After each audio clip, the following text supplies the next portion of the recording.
This week on Houston Newsmakers, the hard facts about HIV/AIDS in our community. The call to action expected next week by the Director of Legacy Community Health. The epidemic she says we all need to care about.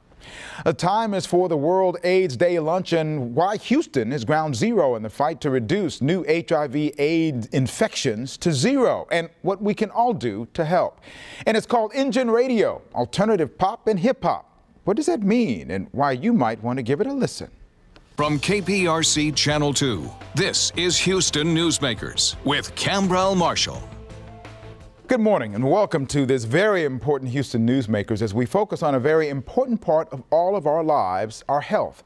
Dr. Ann Barnes is the Chief Medical Officer for Legacy Community Health. Previously, she was the face of the Harris Health System as she focused on solving the issues of obesity and disease prevention for the county. Born in Houston, off to Yale and Harvard for undergrad and med school, now is back. Well, I can't find a more committed person to this community than you. Thank you for being here this morning. Thank you so much for having me. So you're getting ready to have a conference, a news conference with the mayor to talk about something that you say is very, very important. And I saw the word epidemic included in that. Talk about what that's going to be about. So Legacy Community Health is really proud to have received some funding from the Ford Foundation and AIDS United to participate in planning a strategy to reduce the new cases of HIV in our community. We know that when there is a public health concern, when individuals in our community are impacted from a health standpoint, that it's important that we address that head on. We are aware that in the past, when Legacy was initially founded back in the 80s, we were very committed to the HIV crisis here in the Houston area. There hasn't been as much attention to that in recent years, and we don't think that it should be forgotten. We're still committed, and it's a part of our mission. Well, when I see epidemic, that's an alarming word for me. So does that also mean that the AIDS issues in our community is at an alarming state?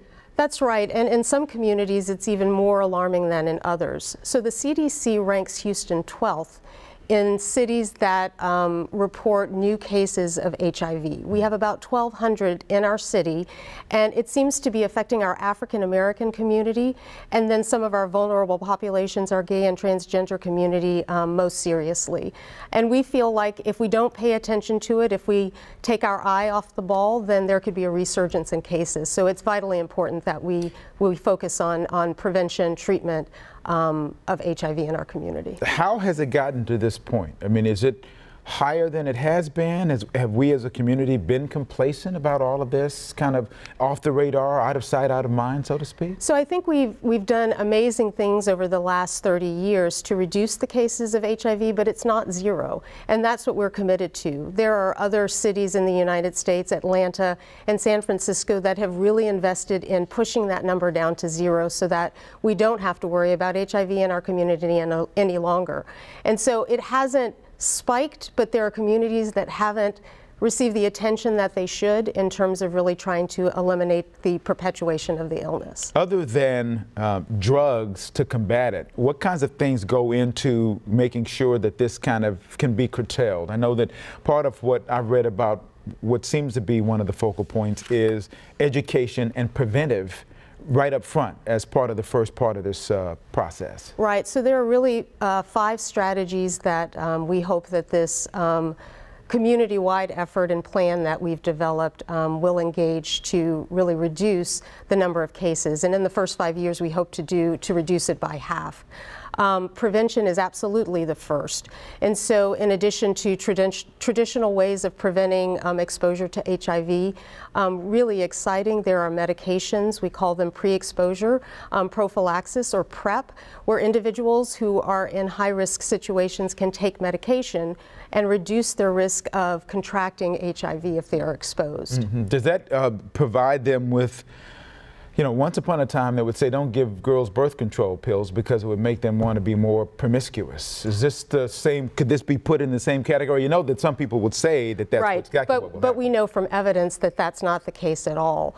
We want people to know their status, and then we also want people to realistically think about their risks for the virus. And so taking medication to prevent that transmission is really a public health strategy to ensure that fewer and fewer people are exposed to the virus. There has been over the years, for many years, there's been this tremendous stigma associated with HIV/AIDS. Right. Are we still at that same point, or have we come a long way? What's the status now in terms of how it's We've viewed? made some strides, but unfortunately there really is still a stigma, and people worry about how they'll be perceived if others know that they have HIV. But that's really the wrong way to look at it. We know that HIV is a chronic condition like many other chronic conditions. When you know you have it, you can have a conversation with your provider and initiate treatment, and that treatment really can control the virus in your system so that you can live a long and productive life. But if you don't know that, and you don't start on medication, then the virus can reach high levels in your body and cause illness and infection and even early death. So absolutely, we want people to know and to get treated. Do you suggest that everyone should get an HIV test? Somewhere I was reading where they said everybody should get one, whether you think that you're in the category that is... That's right.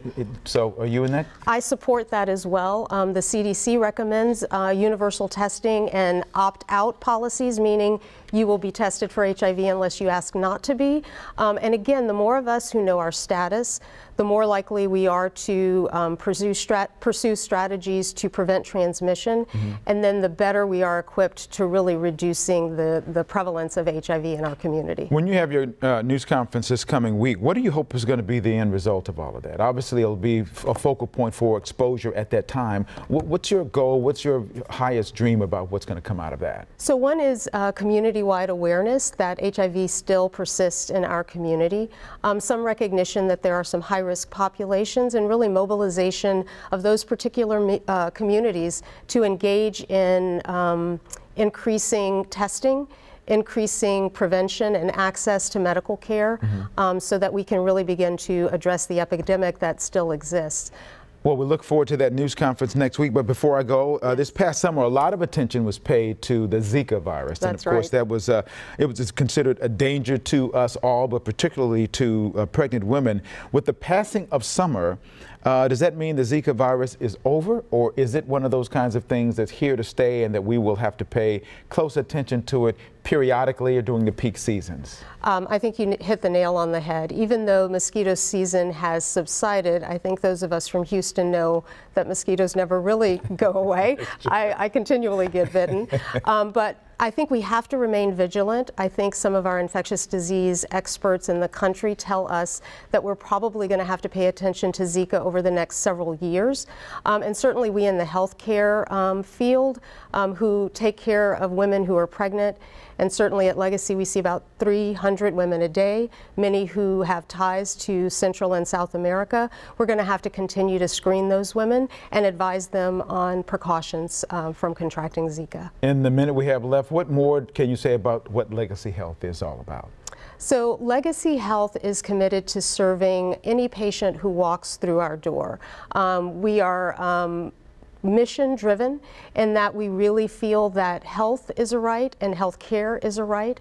And so we go out of our way to treat people respectfully when they come to us for primary care, OBGYN services, behavioral health, and are really proud of the work that we do and are happy to be partners and neighbors in our communities. I want to let people know where you are. Legacy Yes. Health, 10 offices, I understand. 11. 11 now, okay. 11 and 11 school-based clinics as well. That is great, with one very easy website to be Yes. able to do. So you're legacyhealth.org, phone number 832-548-5000.